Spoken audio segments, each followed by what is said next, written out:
Hello everyone, hope you all are fine. So, in today's video, we are going to discuss about heterotrophic nutrition. Fine. चलिए देखते हैं क्या है heterotrophic nutrition, किसके अंदर होता है, and later on we are going to deal with the types of heterotrophic nutrition. Okay. So heterotrophic nutrition का मतलब क्या है? ये एक मॉड है न्यूट्रिशन का, ठीक है, ऑर्गेनिज्म के अंदर।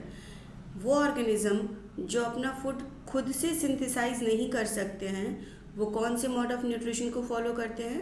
वो फॉलो करते हैं हेट्रोट्रॉफिक मोड ऑफ न्यूट्रिशन को, ठीक है। But they are dependent on other organism for food. ये जो ऑर्गेनिज्म होते हैं ये क्या होते हैं? डिपेंडेंट होते हैं दूसरे ऑर्गेनिजम्स पे फूड के लिए। दूसरे ऑर्गेनिज्म में वो प्लांट के ऊपर भी डिपेंडेंट हो सकते हैं या वो अदर एनिमल्स के ऊपर भी डिपेंडेंट हो सकते हैं अपने फूड के लिए। ओके, तो हेट्रोट्रॉफिक न्यूट्रिशन उन ऑर्गेनिज्म के अंदर होता है जो अपने फूड के लिए दूसरे ऑर्गेनिजम्स के ऊपर डिपेंडेंट हो रहे हैं। अपना फूड वो खुद नहीं बना सकते हैं, वो ऑर्गेनिज्म क्या करते हैं? हेट्रोट्रॉफिक न्यूट्रिशन को फॉलो करते हैं। और जो ऑर्गेनिज्म अपना फूड खुद ही बना सकते हैं वो क्या करते हैं? उनको हम बोलते हैं ऑटोट्रॉफ, ठीक है। जो कि हमारे ग्रीन प्लांट्स जो हैं वो होते हैं ऑटोट्रॉफ्स। और वो ऑटोट्रॉफिक न्यूट्रिशन क्यों कर पाते हैं? क्योंकि वो अपना फूड खुद बना पाते हैं by the process of photosynthesis. Okay, इसके ऊपर एक होल डेडिकेटेड लेक्चर है मेरे वीडियो पे, मेरे चैनल पे। आप चाहें तो उसको विजिट कर सकते हैं फोटोसिंथेसिस के डिटेल के बारे में। ओके, तो हेट्रोट्रॉफिक न्यूट्रिशन जो है ये एक मोड ऑफ न्यूट्रिशन है जिसके अंदर ऑर्गेनिज्म क्या करता है? अपना फूड खुद सिंथेसाइज नहीं कर सकता है, वो दूसरे ऑर्गेनिज्म के ऊपर डिपेंडेंट होता है अपने फूड के सप्लाई के लिए, ठीक है। जो ऑर्गेनिज्म एग्जिबिट करते हैं हेट्रोट्रॉफिक मोड ऑफ न्यूट्रिशन उनको हम क्या बोलते हैं? उनको हम बोलते हैं हेट्रोट्रॉफ्स, ठीक है। एग्जाम्पल्स ये सारे डायग्राम्स हैं आपके हेट्रोट्रॉफ ऑर्गेनिज्म के। जैसे एनिमल्स हेट्रोट्रॉफ होते हैं, फंगस हेट्रोट्रॉफ होते हैं, ज़्यादातर बैक्टीरिया हेट्रोट्रॉफ होते हैं, प्रोटोजोआ जैसे कि ये आपका एक अमीबा का एग्जाम्पल है, डायग्राम है, और ये आपका पैरामीशियम का डायग्राम है। ये दोनों भी क्या हैं? ये दोनों भी ऑटोट्रॉफी हैं, ठीक है। आपके क्लास 10th के सिलेबस में nutrition in amoeba and nutrition in paramecium unicellular organism के न्यूट्रिशन के अंदर में दिया हुआ है। हम इसके बारे में भी बातें करेंगे नेक्स्ट लेक्चर में, ठीक है। फाइन, तो हेट्रोट्रॉफिक न्यूट्रिशन आई थिंक आपको समझ आ गया होगा कि जो ऑर्गेनिज्म दूसरों पे डिपेंडेंट होते हैं अपने फूड के लिए उनको हम हेट्रोट्रॉफ बोलते हैं। और वो जो मोड ऑफ न्यूट्रिशन हेट्रोट्रॉफ जो मोड ऑफ न्यूट्रिशन फॉलो करते हैं उसको हम बोलते हैं हेट्रोट्रॉफिक न्यूट्रिशन, ठीक है। किन किन के अंदर होता है? तो ये सारे एग्जाम्पल्स हैं। Moving on to the next, अब हम बात करते हैं आपके हेट्रोट्रॉफिक न्यूट्रिशन के टाइप ऑफ हेट्रोट्रॉफिक न्यूट्रिशन। तो हेट्रोट्रॉफिक न्यूट्रिशन जो है वो 3 टाइप का होता है। The first one is saprophytic या saprotrophic nutrition. The second one is parasitic nutrition and the third and last one is holozoic nutrition, ठीक है ना। चलिए बातें करते हैं इन तीनों के बारे में कि क्या है सैप्रोट्रॉफिक न्यूट्रिशन में होता क्या है? जो ऑर्गेनिज्म सैप्रोट्रॉफिक न्यूट्रिशन को फॉलो करते हैं वो ऑब्टेन करते हैं अपना food dead and decaying organism से। किससे ऑब्टेन करते हैं? डेड एंड डिकेइंग ऑर्गेनिज्म से वो अपना फूड ऑब्टेन करते हैं, या तो डेड एंड डिकेइंग प्लांट से या तो एनिमल से, ठीक है ना। जैसे देखिए ये आपका एक लकड़ी है, लकड़ी लॉग है बड़ा सा, ठीक, और ये क्या हो रहा है? ये डिके कर रहा है। फाइन, इसको काट के कहीं फेंक दिया गया है जंगल में और ये जो है वो डिके कर रहा है। जब वो डिके कर रहा है तो इसके ऊपर देखिए ये मशरूम्स जो हैं वो क्या कर रहे हैं? ग्रो कर रहे हैं। तो ये मशरूम्स जो है ये इस डेड एंड डिकेइंग प्लांट पे ग्रो कर रहे हैं ना, इसीलिए हम इन मशरूम्स को क्या बोलेंगे? इसीलिए हम इन्हें बोलेंगे कि दे आर सैप्रोट्रॉफ। क्यों? क्योंकि ये डेड एंड डिकेइंग प्लांट या और एनिमल्स के ऊपर ग्रो कर रहे हैं। Fine, understood. नेक्स्ट देखिए पैरासिटिक न्यूट्रिशन।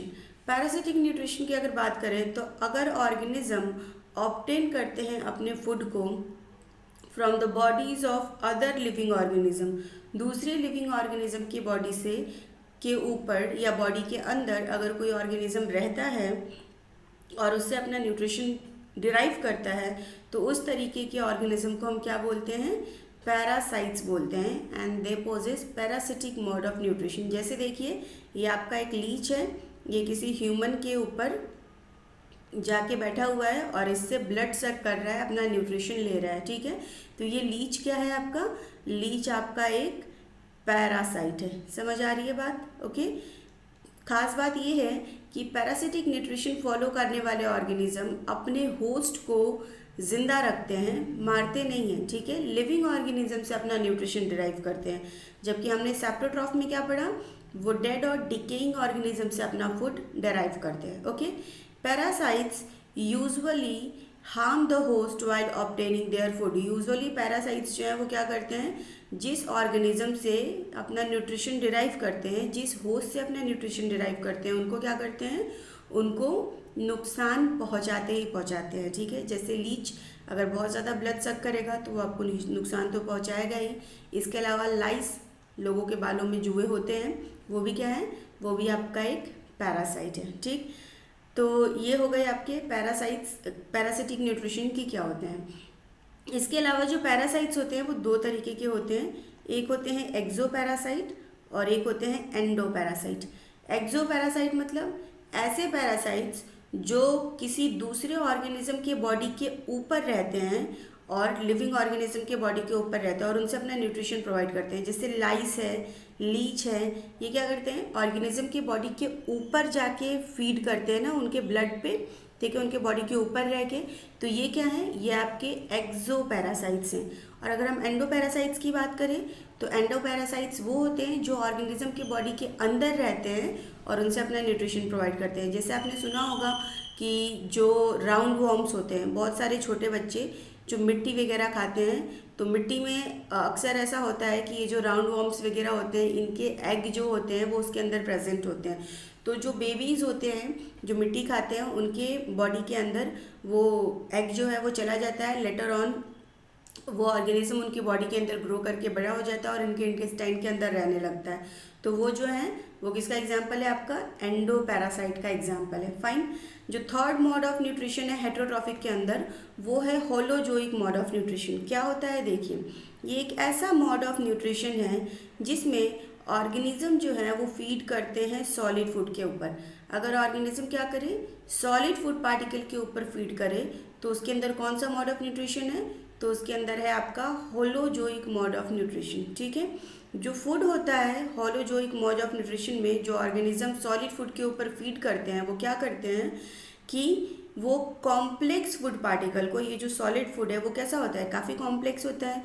तो वो कॉम्प्लेक्स ऑर्गेनिक मटेरियल को इंजेस्ट करते हैं अपने माउथ के थ्रू, ठीक है।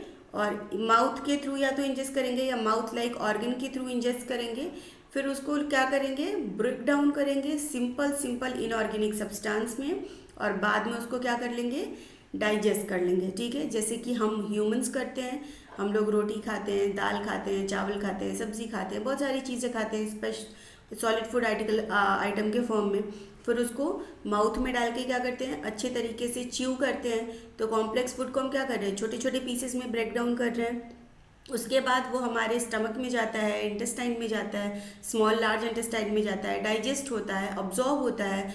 तो उसी मोड ऑफ न्यूट्रिशन को हम क्या बोलते हैं? Holozoic mode of nutrition. Humans में तो होता ही है, इसके अलावा अमीबा के अंदर भी आपका होलोजोइक मोड ऑफ न्यूट्रिशन देखने को मिलता है, ठीक है ना। ओके। ह्यूमंस और अमीबा का जो न्यूट्रिशन है वो हमारे सिलेबस में है, उसके बारे में हम डिटेल में पढ़ेंगे in our upcoming video. Okay.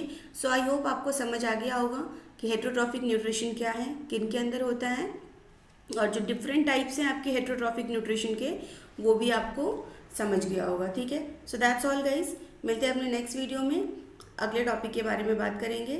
तब तक के लिए स्टे सेफ, स्टे हेल्दी और खूब मन लगा के पढ़ाई कीजिए, क्योंकि boards are on the corner and you have to prepare for the examination. तो अपना खूब ख्याल रखिए। Bye bye and take care.